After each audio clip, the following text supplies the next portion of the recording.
kw'isoko ni ikiganiro mushikirizwa mukagitegurirwa n'urunani rw'amaradiyo Radio Inzamba agateka kawe, Radio RPA ijwi ry'abanyagihugu na Radio Television Renaissance.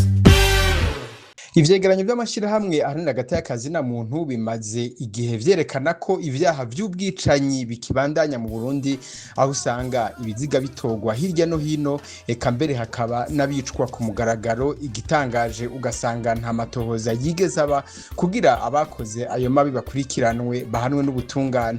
Mbega none ni kubera iki ivyo vyaha vyama biriko birisubiriza mu gihe bizwi ko mu Burundi inzego z'igihugu zikwiye, bwaba ubutungane, polisi eka n'izindi nzego zategerezwa kuba ziriko zirakora amatohoza ku bwicanyi nk'ubwo?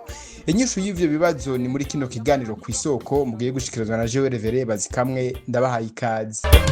Harabaziko bashesha amaraso yamara ntibakurikiranwe.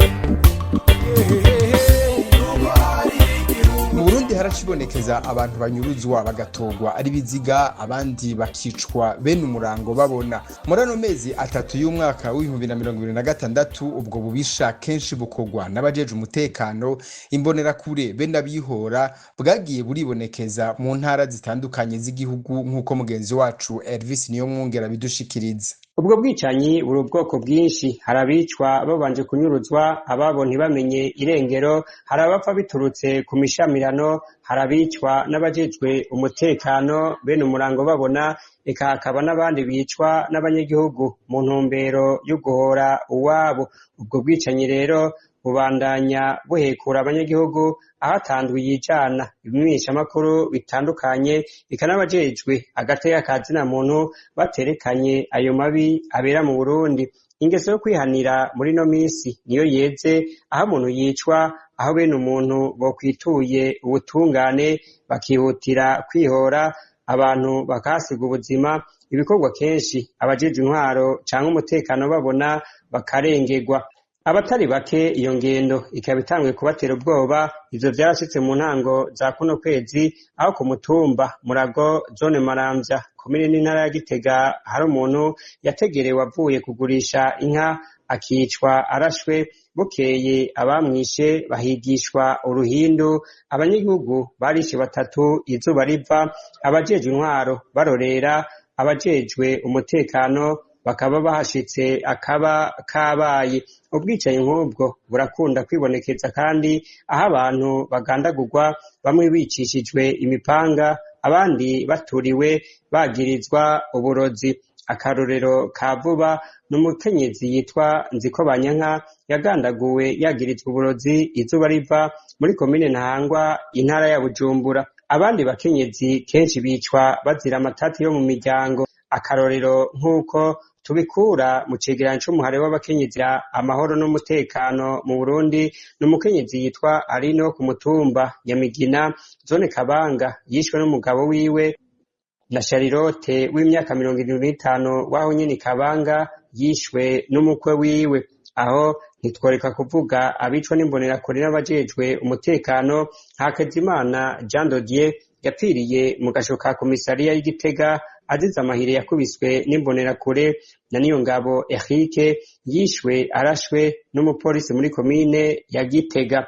Iyo ngendo rero iguma yibonekeza mu Burundi kandi ku murindi munini, irateye amakenga abaharanira agateka ka zina muntu, aho babona ko vyose biva kw'ishaka rike rya leta ry'urwego rw'ubutungane mu kudafatira ibihano bikomeye aba bakoze ubwo bwicanyi. Arakoze Elvis niyo mwungere. Mwishirahamwe akati Burundi babona ko ivyo vyose bituruka ku kudahana ivyaha mu gihugu, ubutungane butigenga hamwe no kudakora amatohoza ku bwicanyi, ari vyo biri mu bituma amabi y'ubwicanyi abandanya gukorwa atacamira.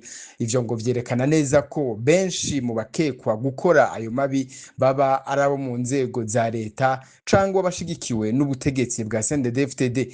Bishikirizwa n'umupfasoni Judith Basutama ajejwe kumenyesha amakuru mw'ishirahamwe Rukristu rigwanya ihohoterwa rya kiremwamuntu akati Burundi.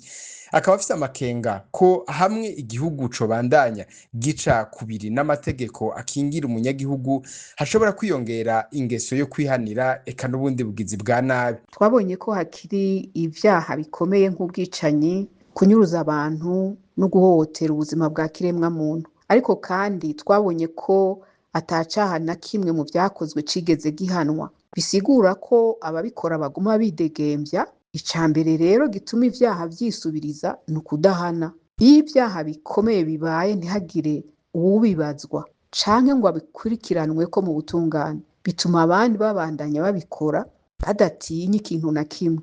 Ica kabiri ni ubutungane butigenga budafise inguvu zo gukora ico bujejwe. Amabi yerekanywe n'akati Burundi muri uku kwezi, bwaba ubwicanyi, inyuruzwa ry'abantu n'inzego z'iperereza canke ihohoterwa ry'abantu rikorwa n'imbonerakure, vyose vyahuriye kuri kimwe: nta butungane bwigeze bugira ico bukora mu gihe abagirizwa ivyaha bamaze kumenyekana, kuko kenshi babikora izuba riva. Ahandi ugasanga abagizi ba nabi ntibazwi kubera ko ata matohoza yigeze aba aho ivyaha vyabereye. Haba hari ikibazo gikomeye. Dufate nka birya biziga vyirirwa bitorwa hirya no hino, ntibiba bihambwa ata matohoza abaye iyo igipolisi n'ubutungane vyakora ico bijejwe, kuko abashikiriza amanza ku bisanzwe bafise uburenganzira bahabwa n'amategeko bwo gutanguza amatohoza igihe cose babonye ko hari icaha cakozwe gikeneye gukurikiranwako.